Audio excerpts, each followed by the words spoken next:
Hello everyone, welcome to online study YouTube channel. Online study YouTube চ্যানেলে তোমাদের সবাইকে স্বাগত। তোমাদের জন্য একটি গুরুত্বপূর্ণ আপডেট সিপিসিবির তরফ থেকে, অর্থাৎ সেন্ট্রাল পলিউশন কন্ট্রোল বোর্ডের তরফ থেকে তোমাদের জন্য একটি কিন্তু নতুন নিয়োগ বিজ্ঞপ্তি প্রকাশিত করা হয়েছে, যেখানে তোমাদের বিভিন্ন পোস্টে কিন্তু নিয়োগ করা হচ্ছে। তোমাদের কিন্তু সম্পূর্ণ পার্মানেন্ট পোস্টে নিয়োগ করা হচ্ছে।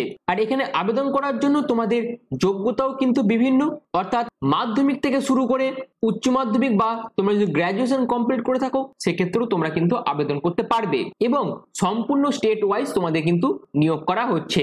অর্থাৎ তুমি যে রাজ্য থেকে আবেদন করবে সেই রাজ্যের বিভিন্ন জায়গায় তোমাদের কিন্তু পোস্টিং হয়ে যাবে।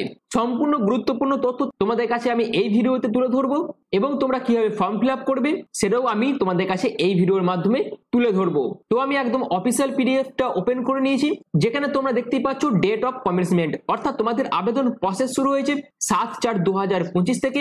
আবেদন করার জন্য লাস্ট ডেট হচ্ছে 28/4/2025, অর্থাৎ 28/4/2025 এর মধ্যে সম্পূর্ণ অনলাইন পদ্ধতিতে তোমাদের আবেদন করতে হবে। এবং তোমরা কিভাবে আবেদন করবে সেই আবেদনের প্রসেস আমি কিন্তু এই ভিডিওর শেষে দেখিয়ে দেবো। তার জন্য তোমরা পুরো ভিডিওটা প্রথম থেকে শেষ পর্যন্ত কন্টিনিউ দেখতে থাকুন। পুরো কমপ্লিট ইনফরমেশন তোমরা কিন্তু এই ভিডিওর মাধ্যমে পেয়ে যাবে। আর এরকমই গুরুত্বপূর্ণ আপডেট প্রতিনিয়ত পাওয়ার জন্য অবশ্যই তোমরা চ্যানেলটিকে সাবস্ক্রাইব করে পাশে থাকা বেল আইকনটি অবশ্যই অল করে রেখে দিও, যাতে যে কোনো ধরনের আপডেট তোমরা এই চ্যানেলের মাধ্যমে পেয়ে যেতে পারো তার জন্য। আর এখানে তোমাদের সম্পূর্ণ পার্মানেন্ট পোস্টে কিন্তু নিয়োগ করা হবে, কোনো কন্ট্রাকচুয়াল জব কিন্তু এটি নয়, সম্পূর্ণ পার্মানেন্ট পোস্টে তোমাদের নিয়োগ করা হবে। এখানে জব পোস্টিং হিসেবে তোমরা কলকাতা পেয়ে যাবে, তারপর আসাম পেয়ে যাবে, এবং তোমরা ত্রিপুরা সহ বিভিন্ন রাজ্য কিন্তু জব পোস্টিং পেয়ে যাবে। অর্থাৎ অল ওভার ইন্ডিয়ার যে কোনো জায়গায় তোমাদের কিন্তু জব পোস্টিং পড়বে সিলেকশন হওয়ার পর। এবার দেখো আবেদন করার জন্য তোমাদের কোন কোন পোস্টের জন্য কি কি যোগ্যতা আছে। তুমি যদি এমটিএস পোস্টে আবেদন করো সেক্ষেত্রে তোমরা যদি শুধুমাত্র ক্লাস 10 পাস করে থাকো সেক্ষেত্রে তোমরা আবেদন করতে পারবে। এরপর তোমরা যদি ফিল্ড অ্যাটেন্ডেন্ট পোস্টে আবেদন করতে যাও সেক্ষেত্রেও তোমাদের যোগ্যতা হচ্ছে শুধুমাত্র মাধ্যমিক পাস। এরপর যারা যারা এলডিসি পোস্টে আবেদন করবে তাদের ক্ষেত্রে ন্যূনতম যোগ্যতা হচ্ছে আবেদন করার ক্ষেত্রে উচ্চ মাধ্যমিক পাস, এবং তার পাশাপাশি তোমাদের কিন্তু টাইপিং এর উপর যোগ্যতা চাওয়া হয়েছে। হিন্দি টাইপিং এর ক্ষেত্রে 30 WPM এবং ইংলিশ টাইপিং এর ক্ষেত্রে 30 WPM তোমাদের স্পিড লাগবে, এবং আবেদন করার জন্য ন্যূনতম যোগ্যতা হচ্ছে শুধুমাত্র ক্লাস 12 পাস। এরপর যারা যারা জুনিয়র ল্যাবরেটরি অ্যাসিস্ট্যান্ট পোস্টে আবেদন করতে চাইবে তাদের ক্ষেত্রে শুধুমাত্র তারা যদি উচ্চ মাধ্যমিক পাস করে থাকো এবং সায়েন্স ডিপার্টমেন্ট থেকে শুধুমাত্র যদি উচ্চ মাধ্যমিক পাস করে থাকো সেক্ষেত্রেই তারা আবেদন করতে পারবে। স্টেনোগ্রাফার গ্রেড 2 পোস্টে আবেদন করার ক্ষেত্রে তোমাদের যোগ্যতা চাওয়া হচ্ছে শুধুমাত্র ক্লাস 12 পাস, এবং তার পাশাপাশি তোমাদের কিন্তু স্কিল টেস্ট থাকবে, যেখানে তোমাদের ডিকটেশন থাকছে, যেখানে তোমাদের 10 মিনিট টাইম দেওয়া হবে এবং 80টি ওয়ার্ড পার মিনিটে লিখতে হবে, এবং ট্রান্সক্রিপশন থাকবে 50 মিনিট টাইম দেওয়া হবে ইংলিশের ক্ষেত্রে, এবং হিন্দির ক্ষেত্রে 65 মিনিট কিন্তু টাইম দেওয়া হবে। এটা হচ্ছে স্টেনোগ্রাফার গ্রেড 2 পোস্টের জন্য। এবার যারা যারা data entry operator grade 2 post আবেদন করবে তাদের ক্ষেত্রে মিনিমাম যোগ্যতা হচ্ছে ক্লাস 12 পাস, এবং এর পাশাপাশি তোমাদের কিন্তু স্পিড টেস্ট নেওয়া হবে, অর্থাৎ টাইপিং স্পিড টেস্ট কিন্তু তোমাদের নেওয়া হবে। এরপর যারা যারা ইউডিসি পোস্টের আবেদন করবে, অর্থাৎ আপার ডিভিশন ক্লার্ক পোস্ট আবেদন যারা যারা করবে তাদের ক্ষেত্রে যে কোনো ইউনিভার্সিটি থেকে তোমরা যদি শুধুমাত্র গ্রাজুয়েশন কমপ্লিট করে থাকো যে কোনো ডিসিপ্লিন থেকে সেক্ষেত্রেই তোমরা আবেদন করতে পারবে, এবং পরবর্তীকালে তোমাদের কিন্তু টাইপিং এর উপর যোগ্যতা চাওয়া হবে, অর্থাৎ হিন্দি টাইপিং এর ক্ষেত্রে 30 WPM এবং ইংলিশ টাইপিং এর ক্ষেত্রে 35 WPM এর স্পিড তোমাদের থাকতে হবে, এবং তোমাদের কিন্তু এখানে 10 মিনিট টাইম দেওয়া হবে স্কিল টেস্টের জন্য। এরপর যারা যারা সিনিয়র ল্যাবরেটরি অ্যাসিস্ট্যান্ট পোস্ট আবেদন করবে তাদেরকে ক্লাস 12 সায়েন্স ডিপার্টমেন্ট নিয়ে পাস করে থাকতে হবে, এবং 3 বছরের এক্সপিরিয়েন্স থাকতে হবে এই রিলেভেন্ট ফিল্ডের উপর, সেক্ষেত্রে তারা আবেদন করতে পারবে। এর পরবর্তী যে পোস্টটা আছে রয়েছে জুনিয়র টেকনিশিয়ান পোস্ট। এখানে তোমরা যদি 3 বছরের পলিটেকনিক ডিপ্লোমা করে থাকো ইলেকট্রিক্যাল ইঞ্জিনিয়ারিং ডিপার্টমেন্ট থেকে সেক্ষেত্রে তোমরা আবেদন করতে পারবে, এবং এই রিলেভেন্ট ফিল্ডের উপর তোমাদের কিন্তু 1 বছরের এক্সপিরিয়েন্সের প্রয়োজন আছে, তবেই তোমরা আবেদন করতে পারবে। সিনিয়র ড্রাফটসম্যান পোস্ট আবেদনের ক্ষেত্রে তোমাদের কিন্তু সিভিল ইঞ্জিনিয়ারিং এর উপর ডিগ্রি অর্থাৎ বিটেক কমপ্লিট থাকতে হবে, এবং কিন্তু 3 বছরের এক্সপিরিয়েন্সের প্রয়োজন আছে আবেদন করার জন্য। এরপর জুনিয়র ট্রান্সলেটর পোস্ট আবেদনের ক্ষেত্রে তোমাদের মাস্টার ডিগ্রির প্রয়োজন আছে, যেটা হিন্দি এবং ইংলিশ ল্যাঙ্গুয়েজের উপর। অ্যাকাউন্টস অ্যাসিস্ট্যান্ট পোস্ট আবেদনের ক্ষেত্রে তোমাদের কিন্তু ব্যাচেলর ডিগ্রি প্রয়োজন আছে কমার্স ডিপার্টমেন্ট থেকে। এছাড়াও তোমাদের কিন্তু এই রিলেভেন্ট ফিল্ডের উপর 3 বছরের এক্সপিরিয়েন্সেরও প্রয়োজন আছে আবেদন করার ক্ষেত্রে। অ্যাসিস্ট্যান্ট পোস্টের জন্য তোমাদের যদি ব্যাচেলর ডিগ্রি করা থাকে, অর্থাৎ যে কোনো ডিসিপ্লিন থেকে তোমরা যদি গ্রাজুয়েশন কমপ্লিট করে থাকো, এবং তার পাশাপাশি তোমাদের যদি টাইপিং এর উপর যোগ্যতা থেকে থাকে সেক্ষেত্রে তোমরা আবেদন করতে পারবে। টেকনিক্যাল সুপারভাইজার পোস্টে আবেদনের ক্ষেত্রে তোমাদের মেকানিক্যাল ইঞ্জিনিয়ারিং এবং ইলেকট্রনিক্স এবং ইনস্ট্রুমেন্টেশন ইঞ্জিনিয়ারিং এবং ইলেকট্রিক্যাল ইঞ্জিনিয়ারিং থেকে যদি তোমরা বিটেক কমপ্লিট করে থাকো এবং এর পাশাপাশি তোমাদের যদি 3 বছরের এক্সপিরিয়েন্স থেকে থাকে সেক্ষেত্রে তোমরা এই টেকনিক্যাল সুপারভাইজার পোস্টে আবেদন করতে পারবে। এরপর সিনিয়র সায়েন্টিফিক অ্যাসিস্ট্যান্ট পোস্টে আবেদনের ক্ষেত্রে তোমাদের কিন্তু মাস্টার ডিগ্রির প্রয়োজন আছে সায়েন্স ডিপার্টমেন্ট থেকে এবং তার পাশাপাশি তোমাদের কিন্তু 2 বছরের এক্সপিরিয়েন্সও প্রয়োজন আছে। সিনিয়র টেকনিক্যাল সুপারভাইজার পোস্টে আবেদনের ক্ষেত্রে তোমাদের ব্যাচেলর ডিগ্রির প্রয়োজন আছে, সেটা হচ্ছে ইনস্ট্রুমেন্টেশন ইঞ্জিনিয়ারিং এর উপর। এছাড়াও তোমরা যদি ইনস্ট্রুমেন্টেশন অর ইলেকট্রনিক্স ইঞ্জিনিয়ারিং থেকে ব্যাচেলর ডিগ্রি কমপ্লিট করে থাকো অর্থাৎ বিটেক তোমরা যদি কমপ্লিট করে থাকো এবং তোমাদের যদি 3 বছরের এক্সপিরিয়েন্স থেকে থাকে এই রিলেভেন্ট ফিল্ডের উপর সেক্ষেত্রে তোমরা কিন্তু এই পোস্টে আবেদন করতে পারবে। অ্যাসিস্ট্যান্ট ল অফিসার পোস্ট আবেদনের ক্ষেত্রে তোমাদের ব্যাচেলর ডিগ্রি ইন ল এর উপর থাকতে হবে এবং 5 ইয়ার্স এক্সপিরিয়েন্স থাকতে হবে, তবেই তোমরা আবেদন করতে পারবে।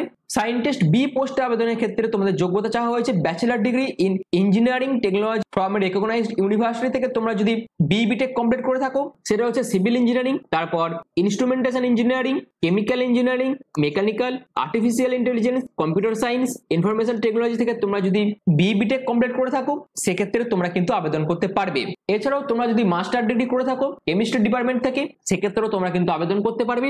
এই হচ্ছে আবেদন করার জন্য তোমাদের এডুকেশনাল কোয়ালিফিকেশন। এখানে যারা যারা পিডব্লিউডি ক্যাটাগরি ক্যান্ডিডেট আছে, যারা যারা ইডব্লিউএস সহ প্রত্যেক ক্যাটাগরি ক্যান্ডিডেট যারা যারা আছে তারা প্রত্যেকেই কিন্তু আবেদন করতে পারবে এবং তোমাদের জব লোকেশন কিন্তু সম্পূর্ণ স্টেট ওয়াইজ ওয়েস্ট বেঙ্গলের মধ্যেই তোমাদের কিন্তু জব লোকেশন পড়ে যাবে, অর্থাৎ তুমি যে স্টেট থেকে বিলং করছো সেই স্টেটেই তোমাদের কিন্তু জব লোকেশন পড়ে যাবে। এখানে অবশ্যই তোমাদের কিন্তু এজ রিল্যাক্সেশন আছে, যারা যারা এসসি এসটি ক্যান্ডিডেট তারা 5 বছরের এজ রিল্যাক্সেশন পাবে, ওবিসিরা 3 বছরের এবং পিডব্লিউডি ক্যাটাগরিরা কিন্তু 10 বছরের এজ রিল্যাক্সেশন পেয়ে যাবে, অর্থাৎ অ্যাজ পার গভর্নমেন্ট রুলস অনুযায়ী তোমরা কিন্তু এখানে প্রত্যেকেই এজ রিল্যাক্সেশন পেয়ে যাবে।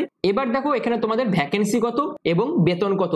এমটিএস পোস্টের জন্য তোমাদের 18,000 থেকে 56,900 টাকার মধ্যে বেতন থাকবে এবং আবেদন করার জন্য বয়স হতে হবে 18 থেকে 27 এর মধ্যে। আর এই সেম বেতন তোমাদের কিন্তু ফিল্ড অ্যাটেন্ডেন্ট পোস্টের জন্যও থাকছে। এরপর লোয়ার ডিভিশন ক্লার্ক পোস্টের জন্য তোমাদের সিলেকশন হওয়ার পর বেতন থাকবে 19,900 থেকে 63,200 টাকার মধ্যে।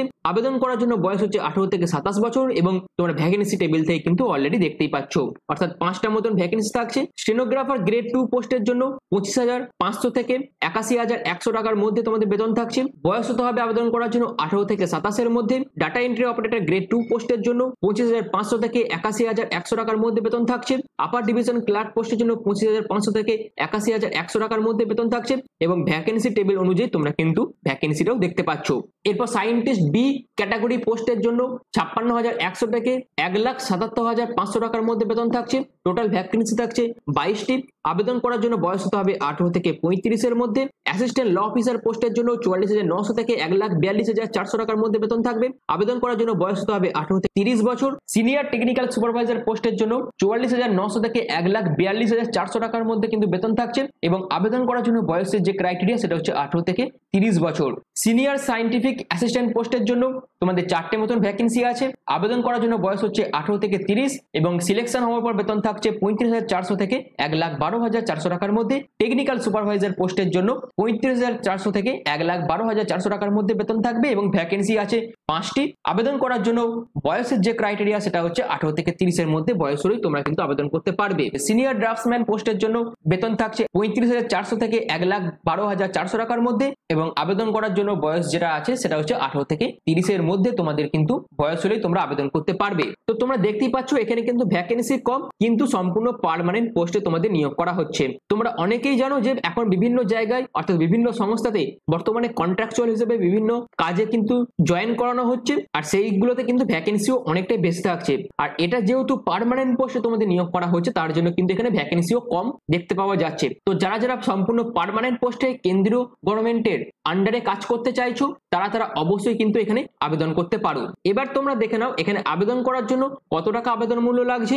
এখানে বলছে অনলি ইন্ডিয়ান ন্যাশনালিটি অর্থাৎ ভারতীয় নাগরিক প্রত্যেক মেল এবং প্রত্যেক ফিমেল ক্যাটাগরি ক্যান্ডিডেট যারা যারা আছে তারা প্রত্যেকে কিন্তু এখানে আবেদন করতে পারবে এবং এখানে 750 টাকা এক্সামিনেশন ফি এবং 250 টাকা টেস্ট সিজনের জন্য লাগবে, অর্থাৎ তোমাদের 1000 টাকা কিন্তু আবেদন মূল্য জমা করতে হবে এবং 1 আওয়ার এক্সামের জন্য তোমাদের কিন্তু 500 টাকা আবেদন মূল্য জমা করতে হবে। আর এই আবেদন মূল্যটা প্রত্যেক ইউআর, ওবিসি এবং ইডব্লিউএস ক্যাটাগরিদের জন্য, অবশ্যই মেল ক্যাটাগরিদের জন্য। এবার তুমি যদি একজন ওমেন ক্যান্ডিডেট হয়ে থাকো, যদি এক্স সার্ভিসম্যান, যদি এসসি, এসটি, পিডব্লিউবিডি ক্যাটাগরি ক্যান্ডিডেট হয়ে থাকো তাদের ক্ষেত্রে কিন্তু কোনো রকম এক্সামিনেশন ফি লাগছে না। তাদের ক্ষেত্রে যেটা লাগছে সেটা হচ্ছে এই টেস্ট সিজন ফিটা কিন্তু জমা করতে হবে, অর্থাৎ 2 আওয়ার এক্সামের জন্য 250 টাকা এবং 1 আওয়ার এক্সামের জন্য কিন্তু 150 টাকা তোমাদের জমা করতে হবে at the time of registration. অর্থাৎ যখন তোমরা রেজিস্ট্রেশন করবে তখনই তোমাদের কিন্তু এই যে ফিজ আছে এই ফিজটা কিন্তু জমা করে দিতে হবে। সম্পূর্ণ অনলাইন পদ্ধতিতে তোমাদের কিন্তু এই ফিজটা জমা করতে হবে, যেখানে তোমরা net banking, credit card, debit card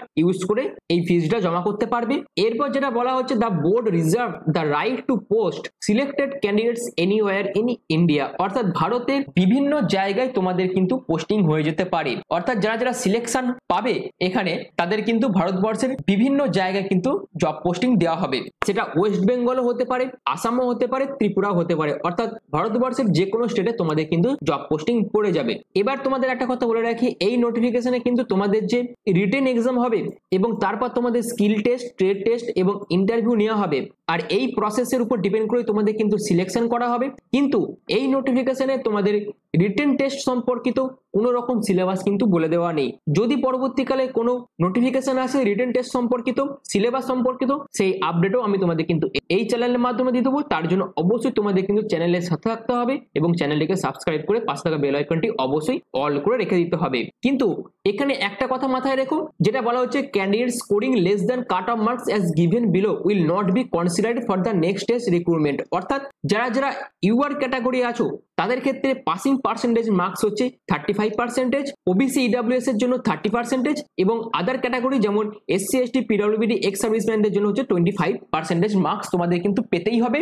না পেলে তোমরা কিন্তু নেক্সট স্টেজে কোয়ালিফাই করবে না, অর্থাৎ রিটেন এক্সামে তোমাদের কিন্তু এই নাম্বারটা পেতেই হবে নেক্সট স্টেজে যাওয়ার জন্য। এই হচ্ছে পুরো ব্যাপারটা, যেটা আমি নোটিফিকেশনের মাধ্যমে তোমাদের আমি বিস্তারিতভাবে বলে দিলাম। আশা করি তোমাদের কাছে পুরো বিষয়টা ক্লিয়ার হয়ে গেছে। এবার চলো আবেদন করার জন্য একদম অফিসিয়াল ওয়েবসাইটে ভিজিট করে যাচ্ছি এবং সেখান থেকেই বাকি প্রসেসটা আমি তোমাদের বিস্তারিতভাবে দেখিয়ে দিচ্ছি।